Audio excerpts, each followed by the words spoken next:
Imagine driving home after a perfect night with your best friends. Then suddenly, for reasons no one has ever been able to explain, you leave the safety of your car and disappear into freezing mountains. Months later, searchers would discover 4 bodies. One man would never be found, and another would be discovered inside a mountain trailer, surrounded by everything he needed to survive. Food, blankets, a working heater, yet somehow, he still died. 47 years later, investigators still can't answer one simple question. Why did they leave the car? Tonight, we're exploring one of America's most disturbing unsolved mysteries, the mystery of the Yuba County Five.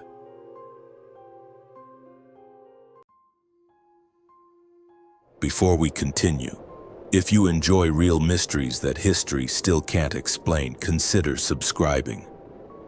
Every week we explore true crime, disappearances, and the world's most unsettling unsolved cases. Now, let's go back to Northern California, February 1978. Yuba City, California, February 24th, 1978. For 5 close friends, it should have been one of the happiest weekends of the year. Jack Madruga, Bill Sterling, Jack Hewitt, Ted Wire, and Gary Mathias. They weren't simply friends, they were teammates. All 5 belonged to the Gateway Gators, a basketball team made up of young men living with mild intellectual disabilities or psychiatric conditions. Basketball wasn't just a hobby. It gave them purpose, routine, confidence. The next morning, they were scheduled to play in a Special Olympics basketball tournament in Sacramento. They had already packed their uniforms. Some had even placed them beside their beds, so they wouldn't forget them. None of them planned on being out late. None of them planned on going anywhere unusual. They were simply going to watch a college basketball game, buy a few snacks, and drive home. Among the 5, Gary Mathias stood out. Unlike the others, Gary had served in the U.S. Army. He enjoyed camping. He loved the outdoors. His schizophrenia had once caused serious problems, but by 1978, his doctors considered him stable. His medication was working. His family believed he had finally found direction in life. Ironically, the only member of the group with military training and experience outdoors would become the only one who completely disappeared. At the time, none of that mattered. It was just another Friday night, or so everyone believed. That evening, the 5 friends climbed into Jack Madruga's pride and joy, a turquoise 1969 Mercury Montego. The drive to Chico was familiar, roughly 50 miles north of home. They arrived without incident, watched the basketball game, laughed, cheered, and by every account, had a wonderful night. After the game, they stopped at Bear's Market. A cashier later remembered them buying chocolate milk, soft drinks, snacks, and candy for the drive home. Nothing about their behavior seemed unusual. They appeared relaxed, happy, excited for the basketball tournament waiting the next morning. Around 10 o'clock, they left Chico. That was the last confirmed time anyone saw all 5 men together. By sunrise, none of them had returned home. Their families immediately knew something was terribly wrong. These were men who followed routines, men who rarely stayed out overnight, men who would never willingly miss the basketball tournament they'd spent weeks preparing for. Hours turned into days. Searches began. Then the waiting started. An ordinary missing persons case was quietly transforming into one of the greatest unsolved mysteries in American history. 4 days passed. No phone calls, no sightings, no abandoned belongings. Nothing. Then, on February 28, 1978, everything changed. A U.S. Forest Service employee discovered Jack Madruga's Mercury Montego, but it wasn't anywhere near the road back to Yuba City. Instead, it sat nearly 70 miles away, high in the Plumas National Forest, along a remote mountain road known as Oroville-Quincy Road, near Rogers Cow Camp. The location stunned investigators.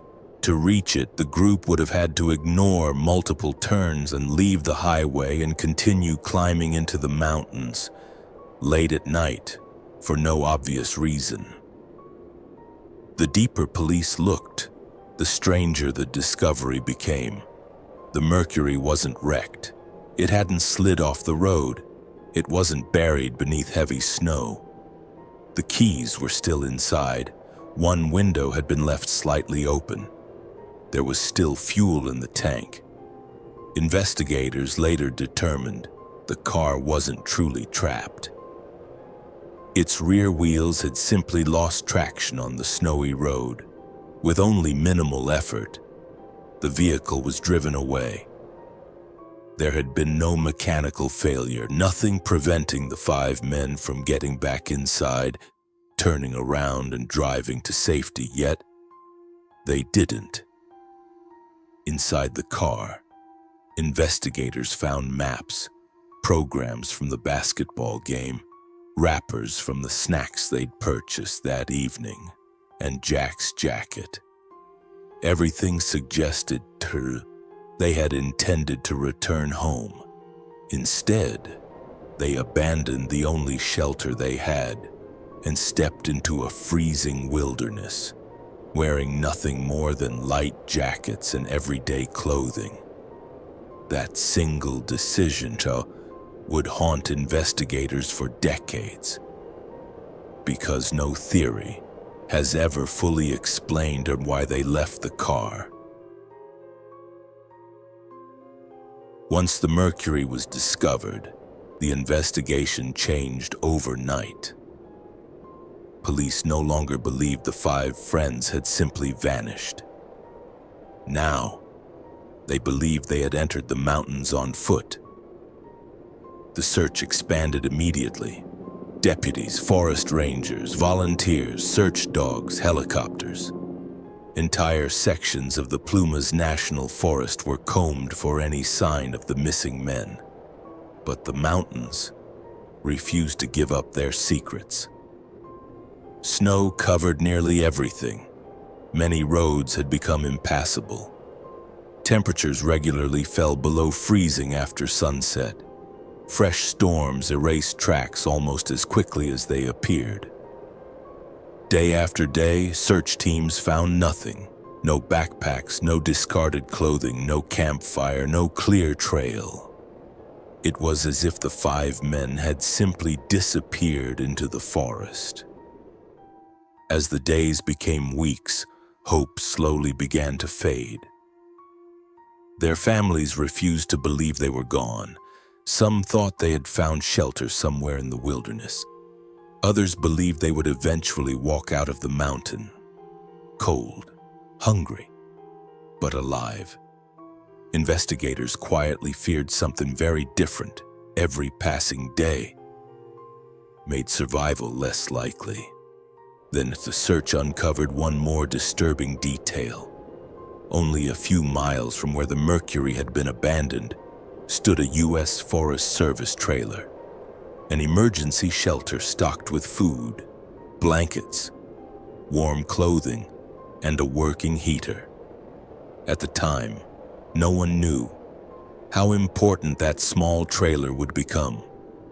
Spring eventually arrived, the snow began to melt, and little by little, the mountain started revealing what it had hidden all winter. June 1978. More than 3 months had passed. Winter was finally releasing its grip on the mountains. As the snow slowly disappeared, the search began again. This time, the mountain started giving back its secrets. The first discovery came not far from the abandoned Mercury. Searchers found the remains of Jack Madruga a short distance away. They found Bill Sterling. Both men had died from hypothermia. Months of freezing temperatures, combined with scavenging animals, had left investigators with few answers. The discoveries explained how they died, but not why they had left the safety of the car. Then came another heartbreaking discovery. Jack Hewitt's father, unable to wait any longer, joined the search himself. Deep in the forest, he found the scattered remains of his own son. It was a moment no parent should ever experience. By now, 3 of the 5 friends had been found.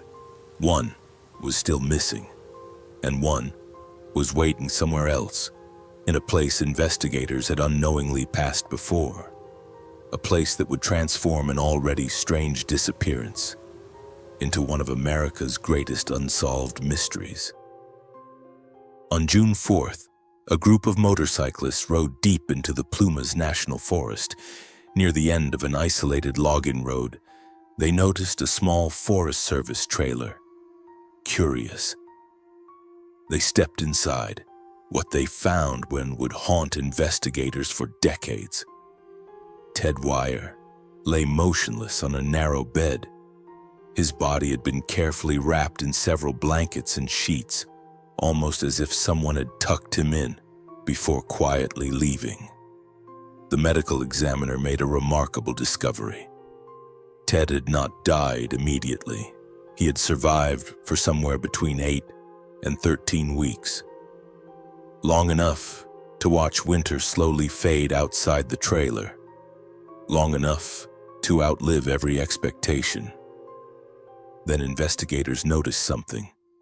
That made the case even stranger. Just outside the trailer stood a storage locker. Inside was enough dehydrated food to keep several people alive for months. Most of it had never been used. There were also blankets, warm clothing, matches, a butane heating system. Everything needed to survive. The heater had never been turned on. Ted eventually died, not from the cold, but from starvation. He had lost nearly 100 pounds. Investigators also discovered that a small number of military food cans had been opened. But Ted's family insisted he wouldn't have known how to open those cans by himself. Someone else may have opened them. Gary Mathias's own shoes were found neatly inside the trailer. If Gary had left alive, he almost certainly walked back into the mountains, wearing Ted's shoes instead. Then investigators noticed another unsettling detail. Ted hadn't wrapped himself in those blankets. Someone almost certainly had. His personal belongings had been placed neatly beside the bed. His wallet, his ring, his necklace, and nearby rested a gold wristwatch. A watch his family insisted had never belonged to him. Someone had been inside that trailer, perhaps caring for Ted, perhaps waiting with him, perhaps leaving him behind. No one knows, but one question still echoes through the mountains of Northern California. Who was inside that trailer after everyone else was gone? Once Ted Wire was found, investigators believed the mystery was finally beginning to make sense. Instead, it became even more confusing. Police interviewed hundreds of people, hunters, forest workers, residents living near the mountains, anyone who might have crossed paths with the 5 friends that night. Several witnesses came forward. One of the most unusual was Joseph Shones. On the same night the group disappeared, Shones had driven into the mountains after suffering what he believed was a heart attack. While sitting inside his car, he later told investigators he saw lights in the distance, He also claimed he saw several people, including what appeared to be a woman carrying a baby. He shouted for help. No one answered. Moments later, the lights disappeared. Investigators could never determine whether Sean's had truly witnessed something or whether his medical condition had affected his memory of that night. Another witness claimed that 4 members of the group had been seen the following morning inside a small convenience store in Brownsville.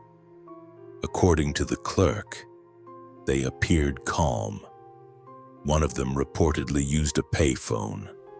If the sighting was accurate, it meant at least some of the men had survived the first night. But police could never verify the account. Then investigators uncovered another painful possibility. Search teams had known about the emergency Forest Service trailer during the early days of the search. Yet because of the severe winter conditions, it was never thoroughly checked. If Ted Wire had still been alive, help may have arrived too late. As the years passed, evidence slowly disappeared. Witnesses grew older, some passed away, memories faded. Then, in 2020, more than 40 years after the disappearances, the Yuba County Sheriff's Office quietly reclassified the case. No longer treated simply as a missing persons tragedy, it became a potential homicide investigation. Authorities have never publicly explained exactly why. More than 4 decades later, no theory explains everything. The simplest explanation is that the 5 friends became lost. Perhaps they made a wrong turn. Perhaps panic, snow, and exhaustion pushed them deeper into the wilderness. But that theory leaves one impossible question. Why abandon a car that could still be driven? Another theory centers on Gary Mathias. Because of his military background and experience outdoors, some believe he led the group into the mountains. Yet those who knew Gary described him as protective of his friends, not reckless. Then comes the theory that refuses to disappear. Someone else was already there. Someone the 5 friends encountered after leaving the car. It could explain the opened food cans, the carefully wrapped body, the unfamiliar wristwatch, and perhaps Gary Mathias' disappearance. One detail is often overlooked. Investigators have never been able to prove that all 5 men actually reached the trailer together. Some may have died before arriving. Ted may have been brought there later. Gary may have left afterward, or someone entirely unknown may have entered that trailer long after everyone else was gone. Every theory answers one question, only to create another. And that is why the Yuba County Five remain one of America's greatest unsolved mysteries. Today, the road where Jack Madruga's Mercury was found still winds through the mountains of Northern California. The Forest Service trailer still stands. The forests remain quiet, the winters remain unforgiving, and the mystery remains unsolved. People still visit the area, still retrace the final route, still search for one overlooked detail that might finally explain what happened. But after nearly half a century, the same questions remain. Why leave a working car's in and on one of the coldest nights of the year? Why walk for miles into deep snow without proper clothing? Why did Ted Wire slowly starve inside a shelter filled with food? And perhaps the greatest mystery of all, what happened to Gary Mathias? No body, no confirmed sighting, no final answer, only silence. Maybe the truth disappeared beneath the snow. Maybe it died with the last survivor, or perhaps someone walked out of those mountains carrying the answers. and never spoke of them again. We'll probably never know. If you enjoyed this documentary, consider subscribing to MOLODIX. Every week, we uncover real mysteries, unsolved disappearances, and the true stories that history still can't explain. And if you found this case as unsettling as I did, don't forget to leave a like. It genuinely helps the channel and lets me know you'd like to see more documentaries like this. Now I'd love to hear your theory. Why do you think the Yuba County Five abandoned a perfectly working car? Who, if anyone, was inside that Forest Service trailer? And what do you believe happened to Gary Mathias? Leave your theory in the comments. I read every single one. Until next time, stay curious, stay unsettled, and remember, some mysteries aren't solved, they simply survive.